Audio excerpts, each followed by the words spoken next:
Ետ այնտեղ չեն դառնում, այլ ոռոգում են երկիրը, այն բողբոջման հասցնում, որպիսի սերմ տա սերմնացանին եւ հաց ուտողին, այդպես էլ պիտի լինի իմ բերանից դուրս եկող խոսքը։ Այն դատարկ չի վերադառնալու ինձ մոտ, այլ իմ կամեցածը կկատարի եւ ինչի համար, որ ես ուղարկել եմ, դրանում կհաջողվի։ Իրականում ես իմ խոսքը այս խոսքով եմ սկսելու ու այն ինչ տվեց Տերը դրանից առաջ, դա ավելի ինձ հաստատեց։ Ժողովուրդ, ես մի բան պիտի խնդրեմ բոլորիցդ, որպեսզի շատ ուշադիր լինեք, թե ինչ է կատարվում հիմա եկեղեցում։ Ու անտարբեր չլինեք այն խոսքի նկատմամբ, որի վերջին 2 ամիսների ընթացքում խոսվում է եկեղեցում։ Ու հատկապես անցած կիրակի օրվա խոսքի վրա պիտի շեշտադրեմ, ու այն ինչ խոսելու եմ ինքը շարունակությունն է այդ խոսքի։ Ես ուզում եմ, որ դուք անտարբեր չլինեք, որովհետև այն ինչ անում է Տերը հրաշալի է։ Եվ այն խոսքը, որ ուղարկում է, ինքը գործելու է այդ խոսքի հետ։ Այդ խոսքը ինքը մարմին է դառնալու մեր կյանքերի մեջ։ Այդ խոսքը եկել է, որպեսզի փոխի մեզ։ Այդ խոսքը եկել է, որպեսզի ապրեցնի մեզ։ Երևի թե մեծ մասդ կհիշեք ինչի մասին է խոսվել անցած կիրակի,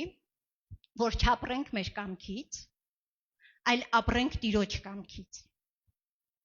Նրանք, ովքեր չեն նայել, կարող են նայել, եթե կա իհարկե խոսքը լրիվությամբ։ Անպայման նայեք, անպայման տրամադրեք ձեզ մտնելու, ինչի համար, որովհետև շատ կարևոր է սա եկեղեցու համար հիմա, որպեսզի այդ խոսքը, որ վերջի 2-3 ամիսների ընթացքում հովվը տալիս է, ես, գիտեք, հաճույքով վայելում եմ այս ընթացքը։ Ինքը անցումային ընթացքները միշտ դժվար են, բայց երբ դու հասկանում ես, որ Տերը գործ է անում, դա արդեն ուրախալի է, որովհետև դու Աստծո process-ի մեջ ես, որովհետև ինչ որ մի բան, այդ խոսքը, որ եկել է, Աստված հաստատելու է։ Ու եթե այդ խոսքը ազատագրվել է այս տան մեջ, ուրեմն բարձրանալու են մարդիկ, որոնք մեռած են լինելու իրենց կամքի համար, որոնք մեռած են լինելու իրենց սկզբունքներից ապրելու համար։ Մի քանի տարի առաջ ես մի հատ հարցազրույց նայեցի, Աստծո մեծ մարդ կա, Բոբի Կոներ, չգիտեմ ձեզանից կան մարդիկ, որ ճանաչում են, համոզված եմ։ Ինքը Ռիկ Ջոյների մոտ հարցազրույց էր տալիս ու Ռիկ Ջոյները հարց տվեց, երբ որ դու հանդիպեցիր Աստծուն, ինչ հարց ես տվել իրեն։ Ու ինքը ասեց, ես Աստծուն հարցրել եմ մի բան, թե որն է ամենազզվելի բանը քեզ համար։ Ու Աստծո պատասխանն էր ինքը շատ այսպես գեղեցիկ ներկայացնում, ես շատ կարճ ասեմ, այն ասում է այն ամենը, ինչ դուրս է գալիս մարդուց եւ այն իմ որդուց չէ եւ իմ որդու հետ մեկ լինելուց չէ, ինձ համար անմաքուր է եւ ես դա չեմ ընդունում։ Իմ համար պիղծ է։ Դուք հասկանում եք, տեսեք մենք ինչերի վրա ենք շեշտադրում մեր կյանքի մեջ։ Ինչերից են կարճած, սա Աստծուն հաճելի է, հաճելի չէ, այս բանը, կան եկեղեցիներ, որ դրած ունեն սկզբունքներ, այս չհագնես, այն չհագնես, այս չանես, դրանք հաճելի չեն Աստծո առաջ, բայց Աստծուն դրանք չեն հետաքրքրում։ Աստծուն մի բան է հետաքրքրում։ Արդյոք դու նրա որդու հետ մեկ ես։ Արդյոք դու այն ինչ անում ես, նրա որդու միջոցով ես անում։ Գիտեք, որովհետև կան մեր կյանքի մեջ իրավիճակներ, մենք որոշումներ ենք կայացնում, չէ՞։ Ուզում ենք փոխվել, ուզում ենք փոխել մեր կողքիններին, մեր ընտանիքի անդամներին, այն մարդկանց, որոնց հետ աշխատում ենք, շատ անգամ մեր կամքն ենք թելադրում։ Նույնիսկ կան իրավիճակներ եկեղեցու մեջ, որոնք նայում ես մարդիկ ցանկություն ունեն ծառայելու, չէ՞։ Սիրում են Աստծո ժողովրդին, ինչ որ բաներ են անում։ Այս ամեն ինչը բարի մոտիվներից է, բայց գիտեք կան բաներ, թեկուզ մեր կյանքի մեջ բարի մոտիվներից, բայց դա հաճելի չէ Աստծուն։ Եվ հիմա մենք ինչի մեջ որ գնանք, անցած Կիրակի օրվա խոսքը Հովվա ասում էր, որ մենք պիտի ապրենք Տիրոջ կամքից, այն ինչպես ինքն է մտածում, Հիսուսի կյանքը մեր մեջ, ես հիմա պիտի շեշտադրեմ, թե մենք ինչպես անենք, որ այդ կյանքը ապրենք, ինչ սկզբունքներ են մեզ անհրաժեշտ, ինչերի վրա մենք պիտի ուշադրություն դարձնենք, որ կարողանանք հասկանալ մեր կյանքի մեջ ինչն է Աստծուն հաճելի եւ ինչը հաճելի չէ եւ յուրաքանչյուրս մեր կյանքի մեջ նայենք թե ինչը պիտի փոխենք։ Տեսեք նույնիսկ այդ իրավիճակների մեջ, երբ որ դու բարի մոտիվներից ինչ որ բաներ ես անում քո կյանքի մեջ։ Տեսեք, ես ծայրահեղությունն եմ ասում։ Չէ, կան պահեր մեր կյանքի մեջ, իմ կյանքի մեջ եղել է օրինակ այդպիսի պահ, թե ես մենակ եմ այդ պահի մեջ, որ ես արել եմ ամեն բան այդ պահի մեջ ինչ ճիշտ համարել եմ։ Վազել եմ ամեն ծառայությունների մեջ եղել եմ, գիտեք, բայց եղավ մի ժամանակ, այն ժամանակ ես դա չէի հասկանում։ Հիմա այս վերջի մի տարվա ընթացքում է, որ այդ պատկերը ինձ համար բացված է։ Ու Աստված ինձ ասում էր կանգնիր ու թող այդ ամեն ինչը։ Գիտեք, ու իմ մտածելակերպին դա հարիշ չէր։ Ես չէի պատկերացնում իմ կյանքը առանց դրանց։ Որովհետև մեզ դաստիարակել էին ինչ-որ սկզբունքների մեջ, որ դու Աստծո տան մեջ անպայման պետք է ինչ-որ բաներ առնես ու քո ծառայությունն ու առավելությունը հենց դրա մեջ է։ Բայց մենք պիտի կարողանանք հոգևոր հասունություն ունենալ այս ամեն ինչի մեջ։ Առավել եւս հիմա, երբ մենք խոսքից պակաս չենք, մեր եկեղեցում ես սա վստահաբար եմ ասում, որ Հայաստանի եկեղեցիների շատ քչերում է, որ խոսվում է առողջ հիմքերի մասին։ Ես սա վստահ կարող եմ ասել, որովհետև հետևում եմ շատ մեծ հովիվների, որոնք այսօր ազդեցություն ունեն աշխարհում, նայում եմ իրենց, եւ այսօր այն տան մեջ, որտեղ Տերը ինձ տնկել է,